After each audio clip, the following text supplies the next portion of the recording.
Celestis, Divinitus, Insania, Vero.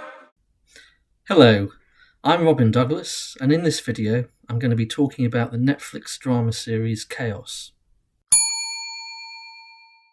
The series is mostly based around three ancient Greek myths. There's the story of Orpheus and Eurydice, there's the story of the Minotaur, and there's the story that Zeus, the king of the gods, was fated to be overthrown. Taking those stories in turn, the story of Orpheus and Eurydice is fairly well known. Orpheus was a master musician, and he travelled to the underworld to rescue his deceased wife, Eurydice, but he lost her. He was separated from her on the journey back when he disobeyed an instruction that he'd been given and looked back. It's a story that's inspired numerous later works of art. One of the first operas was a work called Adaptation, and even Moulin Rouge was influenced by it. The traditional story's clearly been altered in some ways in Kaos. Eurydice has fallen out of love with Orpheus before she dies, and Orpheus betrays her by refusing to bury her with a coin. And, of course, by the time he gets to her in the underworld, she already has another partner. As for the Minotaur story, the original version is that the Queen of Crete, Pasiphae, has a child with a bull. The child's half human, half bull. And the hero Theseus of Athens kills this child, who's the Minotaur, and then flees with the princess Ariadne, but he abandons her on the way home to Athens. Ariadne, in this original version, certainly doesn't kill Minos. Finally, as for the plot about Zeus falling from power, in the original Greek mythology, Zeus came to power by killing his father Kronos. That's reflected in the series, and there was a story that he himself would be replaced by his own offspring. In Kaos, it looks like Zeus does fall from power, although it isn't clear who, if anyone, will replace him. And it's also made clear that he was originally a human himself. Kaos can be seen as a modern rendering of these ancient myths. It incorporates both old and new material, but then that's what always happened with myths. They were always told and retold, and there were numerous variations and developments of them. We shouldn't think of ancient Greek myths as having a fixed form. They weren't like stories in the Bible or the Quran, which have an official version which is held to be inspired. They were always fluid, and they evolved and changed as they were retold. One interesting thing is that Kaos, in some ways, is quite a conservative production. It doesn't depart that much from the ancient myths, and in some ways it's quite close to them. For example, among the characters, Hera and Dionysus are well and accurately portrayed. So are the Furies.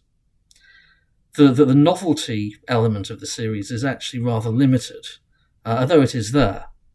For example, the writers have used some creative license in the depiction of the way that the underworld functions. Likewise in the story of Prometheus and Charon, in the depiction of the cave, which has no ancient equivalent, and in the plot lines which involve the prophecies.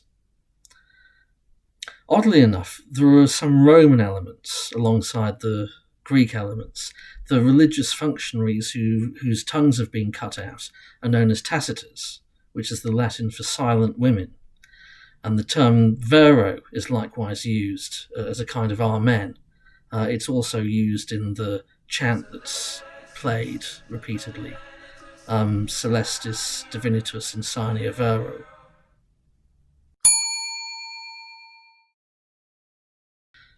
The series is clearly unflattering to the gods. Zeus in particular is presented as a deranged tyrant. He lives in a camp palace, which looks like one of Donald Trump's properties. The comparison is perhaps intended to be drawn.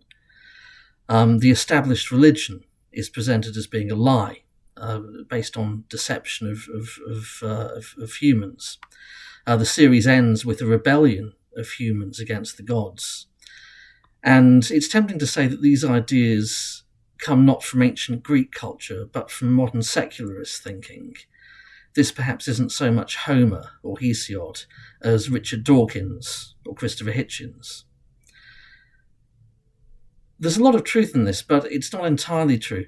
There are ancient texts which can be seen as being critical of the gods. The Iliad, to take the foremost example, can be seen as anti-religious. Its portrayal of the gods is not necessarily flattering. And the playwright Aeschylus presents Zeus as being a tyrant in a play called Prometheus Bound.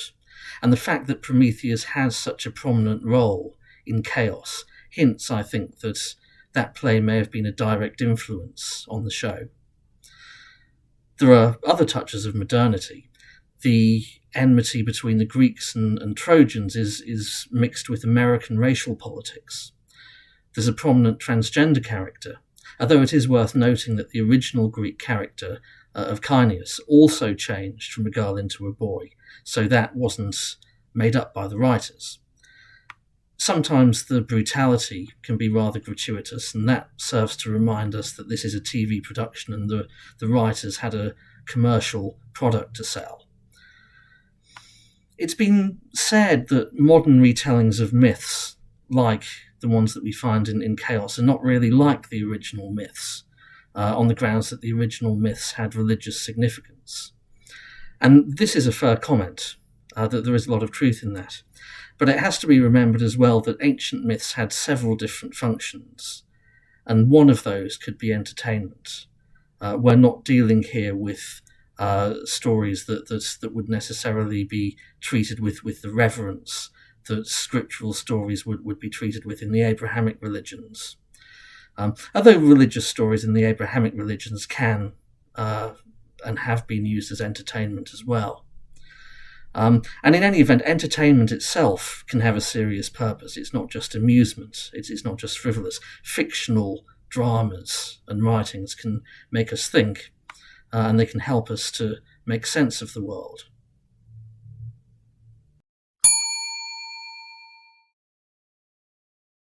In general, I thought that the series was well executed. The realization on TV was good. It's slick.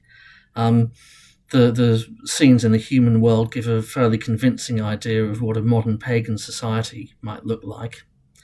The casting has got some nice touches. There's Billie Piper, for example, as Cassandra, Susie Eddy Izzard as the Fate Lachesis. There's even some touches of humour. There's the kebab seller who tells Dionysus that he should work in HR. The fact that the entrance to Hades is through a bin. One thing that struck me as not being quite right, perhaps, was the soundtrack. Playing cheery, popular music as a backdrop to horrific events comes across as a bit cheap and a bit lazy. And there are some things that don't feel quite right. Some operatic pieces, like Canzonetta Solaria and Largo al Factotum, are used in odd contexts, which they don't really fit. On the whole, I thought that Kaos was interesting. And indeed quite absorbing, as well as being ambiguous, as we've seen. It both is and isn't Greek myth. It is and isn't ancient. It is and isn't modern. The ending is a bit enigmatic, and apparently a second series may or may not be coming out. Whether or not it works as a modern iteration of Greek myth can be debated. Its meaning and its message can be discussed.